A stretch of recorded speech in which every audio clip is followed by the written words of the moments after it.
What's going on, everyone, and welcome to Movie Emporium's countdown list for the new Disney Plus original Star Wars Visions. Now, before we begin, if you like this channel, awesome, hit the subscribe button to join Movie Emporium, hit that notification bell at the top to find out what's coming next. If you like these videos, awesome, hit that like button as well as comment below on any video to watch, including this one.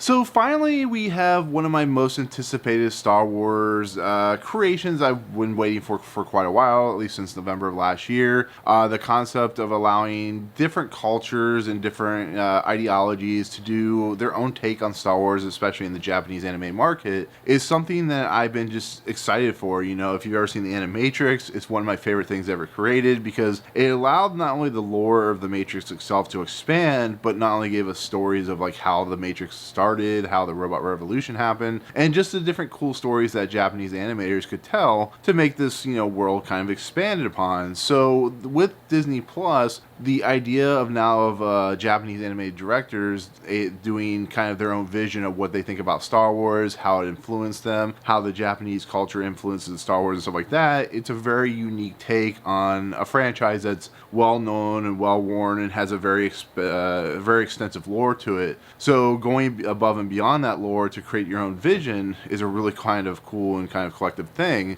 So with that said, overall, I think the series succeeds on that note. I think it's a fantastic look into, different minds of the Japanese anime market. And so instead of giving my actual review of the series, like I said, I really enjoyed it, just kind of small off there off the top. I wanted to do a countdown list, a list of my least favorite episode to my most favorite episode, and kind of get into the nuts and bolts on why this series works and what doesn't work and so on and so forth. So we'll start with my least favorite episode, and then we'll go work our way up to my most favorite episode. And like I said, there's 9 episodes. So with that said, my least favorite episode, which is number 9, which is...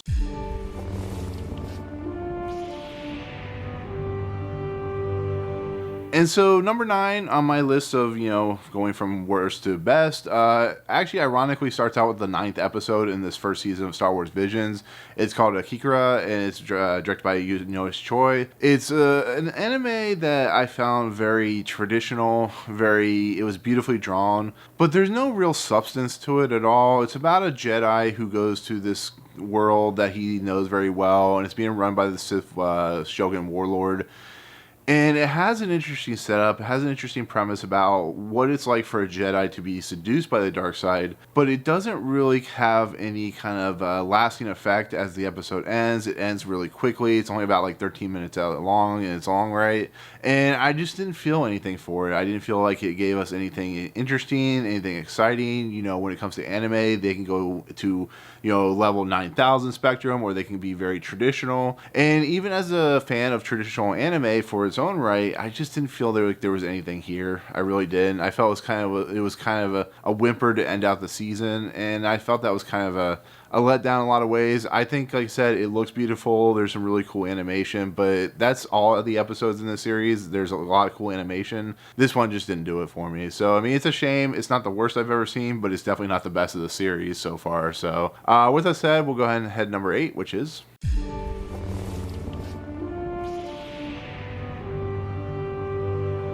And so I promise that this list is not just 9 through 1. It just happened to work out that these episodes were ranked the way they were. But I promise the list gets mixed up later on the list. But this episode, Lopen Ocho, is the 8th episode. It's directed by Yuki Igarashi. And I'll be fairly honest, beautiful animation, gorgeous use of the lightsaber and stuff like that, which is a running theme in this, with samurai swords that look like, lightsabers and whatnot. But I just didn't find the family dynamic that interesting. You kind of see the turns and twists coming with the daughter turning into an Empire agent, and I just didn't feel like there was any substance there. I felt like the characters were a little bland and one note.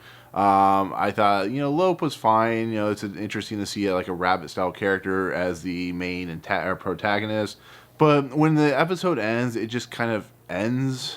and I don't like that. I need some kind of, if you're going to do this series, unless they're going to do a part 2 of this episode, it doesn't feel justified for what it's trying to do.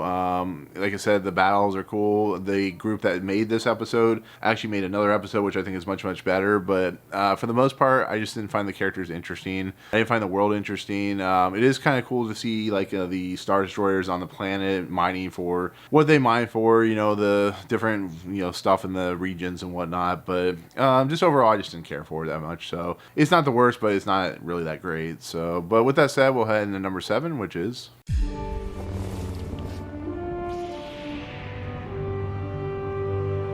And so this episode is something I was considering as the worst episode until I watched episodes 8 and 9, and then those would seem like a lot worse.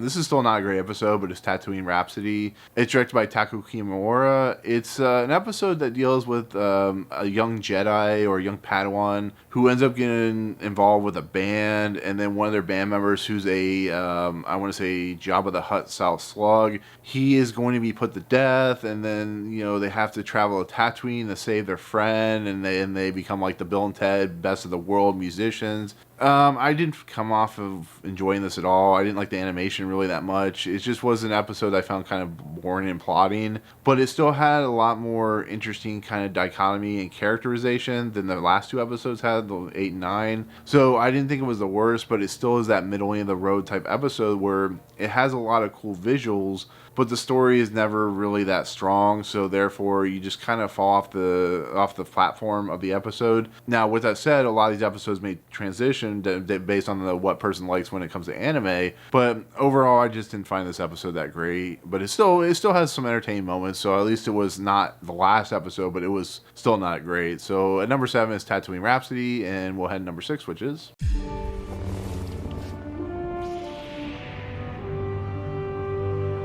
And so number 6 is called The Village Bride. It's the 4th episode in the series. It's directed by Hitoshi Haga. I found it very gorgeous, went to look at. Had a very sweet story. The music's very haunting. Overall, it was... As the story moves along, you see where it's going. It deals with warlords. It deals with this Jedi kind of hiding out because when the warlords see him, it's kind of a surprise that the Jedi, they've never really heard of the Jedi and stuff like that. And what made this episode like a little bit better than the other episodes, even though the story I think is just a little rough, is it brings in battle droids from the prequel era, so there's some nostalgia there, which I thought was kind of fun. It's still a story that has some heart to it. It has some unique energy to it. The fact that this princess is going to basically sacrifice herself to this warlord is a very like Joe versus the volcano type thing. But I like the way this film looked, this anime looked. I like the way it felt, and I think that it was just an overall unique episode. It's a middle of the road episode, but it's a very unique episode for the series, which shows off directors who have worked on like Perfect Blue and of course Akira, and have basically created their own style and substance. And there is that there's a lot of looks and feels to the stuff they worked on before. But just overall, it's not the greatest episode, but it still has a lot of fun with what it's doing. And so that is at number 6, The Village Bride, and we'll do number 5, which is...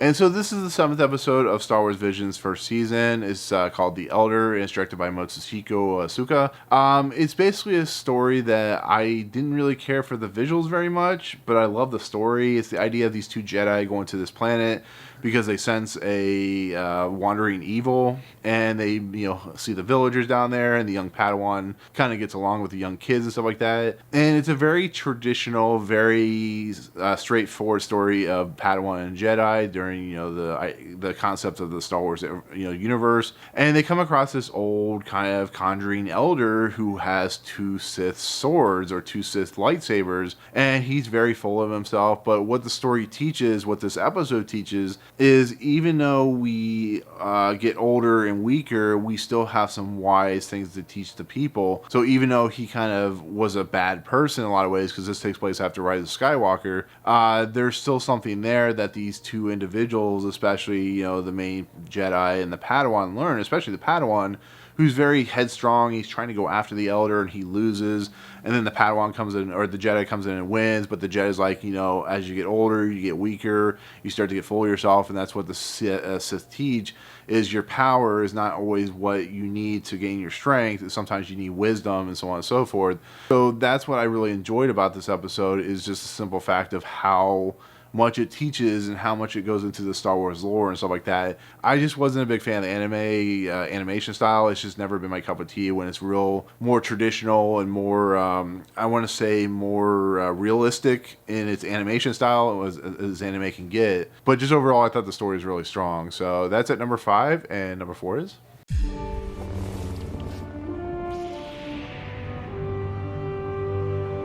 And so at number 4 is TOB1, or Toby, or however you want to look at it. It's spelled out like AT-AT in a lot of ways. This episode is directed by Abel Gongora, who's a Spanish director. And it's a story of a robotic kid, similar to like Astro Boy. This series is very much like an Astro Boy series, very in your face, very kind of cartoonish and kind of popcorny and kind of candy cotton in a lot of ways. It's has very cool watercolor style animation, and it's an episode that really put me off when I first started watching it, because it's just so smashing you in the face with its excitement and its forceful nature of how it's animated and stuff like that. But the episodes really started kind of hitting me with all this conservationism and stuff like that, about how you protect the world, how these kyber crystals are very important to the world, and how one individual, even though Toby is a robotic creature or character, he's still built to feel like a human, still built to become a humanistic character. And to watch him go up against, the evil bad guy that's very similar to the closest that this series gets to looking like Darth Vader in a lot of ways, is a really cool thing to watch, the battle between the two. I like the look of the Darth Vader style character with the teeth and stuff like that. And, it's an episode that kind of just gets to your heart as it moves along, about how a kid can become a grown adult, and how that works and stuff like that, and how a teacher can teach someone, and how that affects us when we grow up. So overall, it's still a traditional Star Wars story, but it has a lot of heart to it, even though the animation style can get a little forceful and a little too strong in its take. But I still think what the creation of the studio, what they were doing, I still think was a very phenomenal job in a lot of aspects. So this was from the same studio that did Kikara, which I was not a fan of, and I think this is a really strong story. So that's at number 4, and at number 3 we have...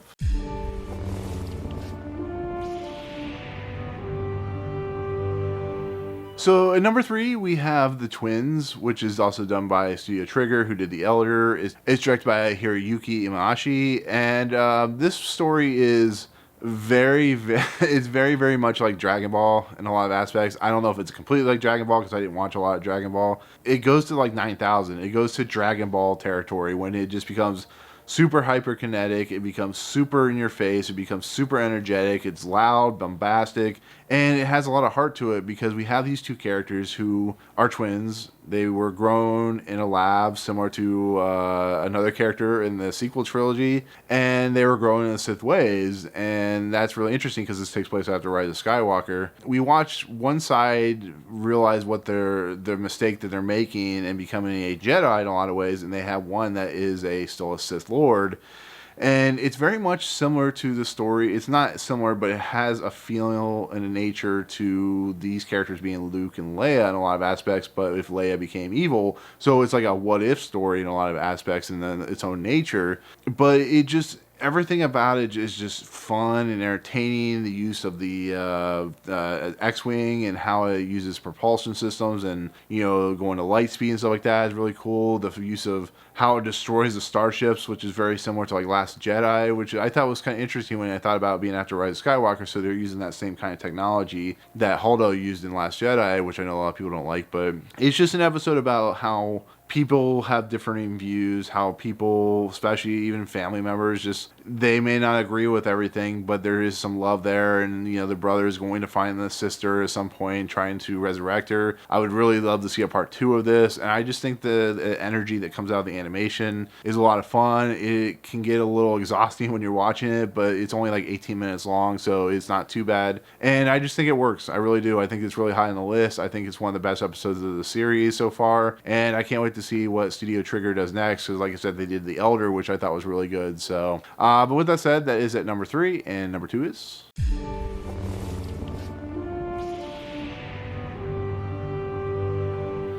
And so this episode, which is called The Ninth Jedi, which is directed by Kenji Kamiyama, is an episode that took me by surprise, because I was a little kind of wondering where this episode was going, but it's about a bunch of Jedi who are on this temple of some sorts, and they're looking for this Jedi Master who says, come find me, and so on and so forth, and they're there trying to find kyber crystals to get their weapons and whatnot. And then we have this other story running around where we have this young girl who is the father of a kyber crystal, like smithsman, which, they're the ones that build weapons and stuff like that.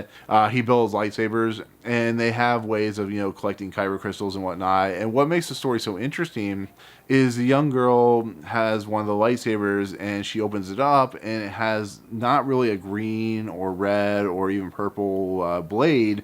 It's kind of just like translucent in a lot of ways. And the father talks about how the lightsaber is basically proponing itself off your feelings and who you are as an individual. It's way when you become a Jedi, the color, the way it is.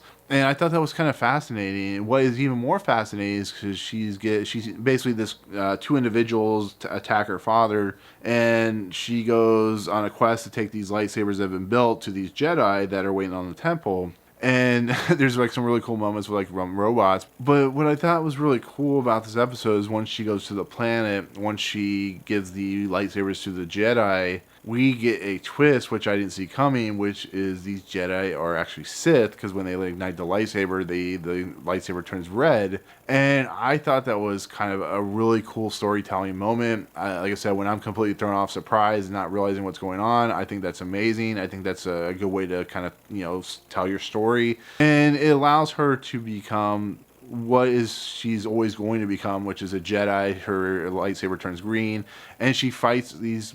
Just sit down, and then of course we get the Jedi Master, who's in the holovision thing that we see, and he comes out of this like robot that's actually in the temple, and it's just a really great storytelling thing that is done to perfection. And on top of that, the animation is really cool. It's really uniquely told, and it gives us, like I said, because this takes place after Rise of Skywalker, a really unique story that of like what happens to the Jedi in a lot of aspects. And I like a lot of these stories that are taking place after Rise of Skywalker, because I didn't like Rise of Skywalker, so this is a really cool, really unique storytelling thing, and I thought it was a great story. So with that said, that is number 2, The Ninth Jedi, and number 1 should be no surprise at this point if you know the whole entire list. So number 1 is...